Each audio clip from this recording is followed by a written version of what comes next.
Ça fait écho au premier des trois blocs de la vision que j'évoquais, c'est-à-dire l'impérieuse nécessité de pouvoir se prémunir et regagner en souveraineté face au changement climatique.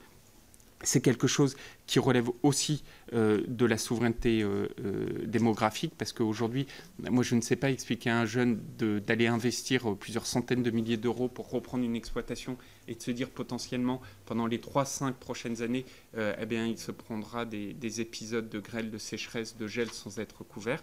Et donc c'est tout l'enjeu de la refonte totale du système assurantiel.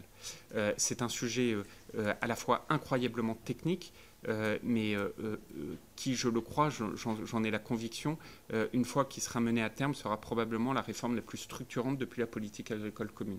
Mais ça veut dire qu'il faut le mener à terme. Et alors, quelles sont les échéances? Je présenterai le projet de loi en Conseil des ministres le 1er décembre. Ce qui explique pourquoi il n'a pas encore été transmis aux chambres parlementaires.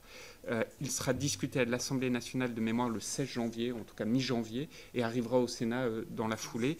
Je compte beaucoup, je dois dire, sur la sagesse non seulement de cette haute Assemblée, mais aussi de l'Assemblée nationale, pour pouvoir avoir un accord en CMP et permettre que ce projet de loi sur l'assurance récolte puisse entrer en vigueur avant la fin de la mandature. Il faut vraiment avoir en tête que ce projet de loi de l'assurance récolte, c'est les fondations de la maison. Le projet de loi, vous le verrez, il est assez court, il n'a que 6 ou 7 articles. C'est les fondations de cette maison, c'est-à-dire aujourd'hui on a 2 systèmes côte à côte, on n'en fait plus qu'un, avec un système proche du système des Espagnols et conforme au rapport fait par votre collègue député Frédéric Descrozaille, avec beaucoup de travaux évidemment avec les assureurs, avec la profession agricole. Et ces fondations, une fois qu'elles seront établies par la loi, il n'y aura plus de possibilité de revenir en arrière.